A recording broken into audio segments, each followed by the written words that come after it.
Yo, what's going on guys? Arekkz here, welcome back to another Monster Hunter World video and another episode of Mix Set Monday. If you guys missed the first episode last week, then Mix Set Monday has officially returned. This is the series where you guys submit your cool mix sets that you've made, and I pick some of my favourite ones and make them in upcoming episodes, with full credit going to you, of course. Details on how you can submit your set will be at the end of the video, but I want to take a moment to say thank you very much to everyone that has got involved so far. We've had over 500 submissions, so it's safe to say I'm going to be busy for a while, but today we've got a couple of cool sets to check out. The first one is for the hammer, in light of the new weapon tutorial that went live yesterday, and there's also a cool sword and shield set too.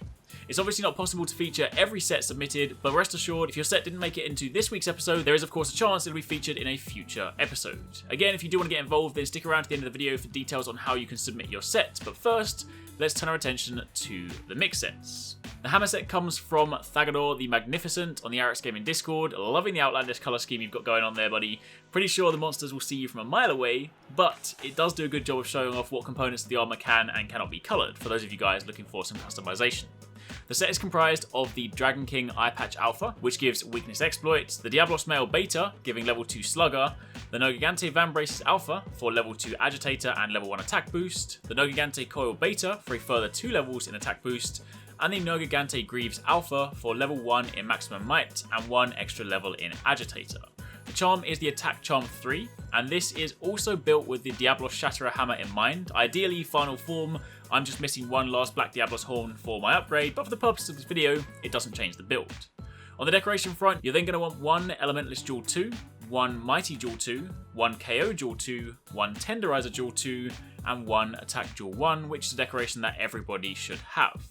With all this assembled, you end up with max attack boost, level 7, offering plus 21 attack and 5% affinity.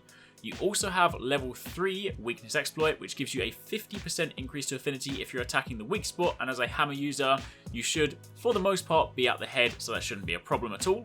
You also have level 3 Slugger, giving you a further 30% stun power, which will help towards those KOs, so if you're attacking the head with power charge active and this in place, you'll be seeing those KOs much more frequently. You then have Agitator level 3, which grants a further 12 attack and 9% affinity when the monster is enraged, and given that happens quite a lot in battles, you'll get good use out of this. You also have Maximum Might level 2, which increases affinity by 20% when stamina is full, and while you might think to yourself, is this really useful when you're sprinting around, holding hammer charge, basically doing things that deplete your stamina? The answer is yes, because while movement and charging use stamina, when you're in your actual combos, be that Golf Swing or Big Bang, you're not actually using stamina, so it's actually surprisingly easy to get good value out of this skill. Also, all this affinity that you're stacking helps to combat the massive amount of negative affinity that comes with all Diablos weapons. Then finally, this skill comes from the decoration. You also have Non-Elemental Boost, which powers up non-elemental weapons that you have equipped. And since the Diablos Hammer only has an element if you awaken it, you can take advantage of this. Also, given that you have 3 Nogigante armor pieces, you have Nogigante Hunger, which regenerates your health as you continue to attack a monster. So while that's not integral to this build, it's also a pretty nice optional extra. Now yes, there are a couple of slightly rarer decorations you need in order to piece this all together, but even if you were missing some of them, skills like Slugger or Weakness Exploit would still sit at around level 2, meaning you still have some great potential. But all up, it is a very nice set. Plenty of good damage focused skills to help boost an already powerful weapon, some nice affinity options to combat the negative affinity found on Diablos weapons, and I really like Slugger being thrown in there to really drive home the KO King status that Hammer is typically associated with.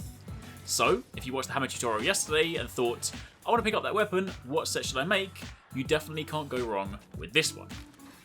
Now, moving on from there to set number 2. This is a Sword and Shield support set, and this actually comes from Soxy Bear, the European Monster Hunter Community Manager. I've said in the past that there's more to a good set than just maximum damage and DPS focus abilities, and Sox set out to prove this by building a support set for Sword and Shield that can be used to help keep your team alive in combat. He calls it the SOS SnS. Think of this as a set that you could use if you're playing with people or helping people on a quest they're struggling with. Maybe they're not familiar with the monster, they get hit a lot.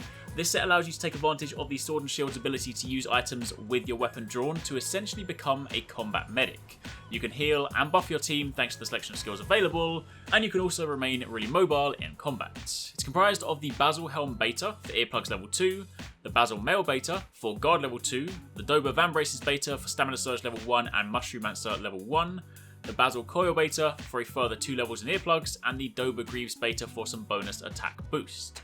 The charm used is the Friendship level 3 charm, which gives wide range level 3, and the decorations are as follows: 3 Gobbler Jewel 1s, 1 Earplug Jewel 3, 2 Friendship Jewel 1s, 3 Medicine Jewel 1s, and 1 Satiated Jewel 1 as well. There is actually a bonus slot there if you want to throw something in too, but these are the ones for the set. But altogether, this gives you the following selection of skills. Earplugs level 5, meaning you're not affected by any monster roars. So if your team are in trouble, say they were stunned or low health, maybe with a status ailment, and they're caught in a roar unable to react, you could just come in and help them right away.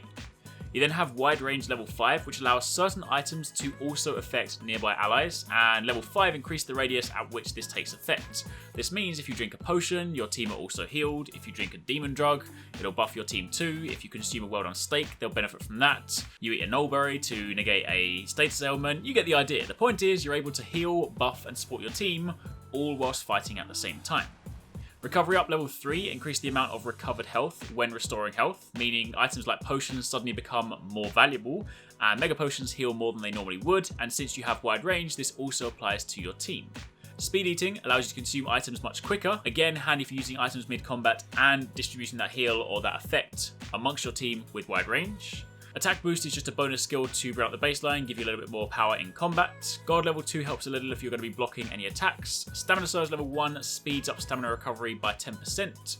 Free meal gives you a 25% chance of not consuming food or drink when you use it. So again, if you're using items to help support your team, there is a 25% chance you won't consume that item, meaning you're essentially carrying more than just the limits. And finally, Mushroomancer level 1. This allows you to eat blue mushrooms and toadstools, and eating a blue mushroom with wide range is like a life powder for you and your team. And since you can carry 10 of them, that is like 10 life powders. Also, since you have 3 Basil armor pieces, you get the Basil Geese Protection, which gives you guts. Essentially, if there's an attack that would otherwise kill you above a certain threshold, it'll instead drop you down to 1 HP, so it's good for some of those big one-hit kill moves. And since you're the combat medic on the team, it's kind of handy if you stay alive. So in summary, this is an incredibly potent support set that essentially allows you to adopt the role of team medic or support. If you like helping people and you want to do more than just kill stuff for them, then consider checking this out. Remember, there's more to mix sets than just how much damage can I do. There are so many ways to play, and this is a really fun set to mess around with. But for the time being, there you have it. A couple of pretty cool mix sets to try out this week. Remember that there'll be a new episode every Monday, and I'll aim to feature a couple of different sets each week. If you'd like to get involved and submit your own set, then you have 2 options. You can either email your set to me in either text format or by taking screenshots of the gear page and the decoration page like this. Those can then be sent to the email linked below and shown on screen, mixsetmonday@gmail.com. Alternatively, if you have Discord, then you can join the Arekkz Gaming Discord and then post your submission in the Mixset Monday submission thread. There's also a discussion thread if you want to chat build ideas, but make sure to keep the submission thread for submissions only. I will say if you've already submitted your set, you don't need to resubmit it, since I will be going back and looking through those for subsequent episodes. If you've made a new set since then, by all means submit that, but resubmitting something you've already sent over is not going to increase your chance of getting it picked. Since I have to go through all of these myself, it can take quite a while. But either way, for the time being, thank you very much for watching. Hopefully you guys have fun with these sets, and take it easy. Catch you next time. Peace out.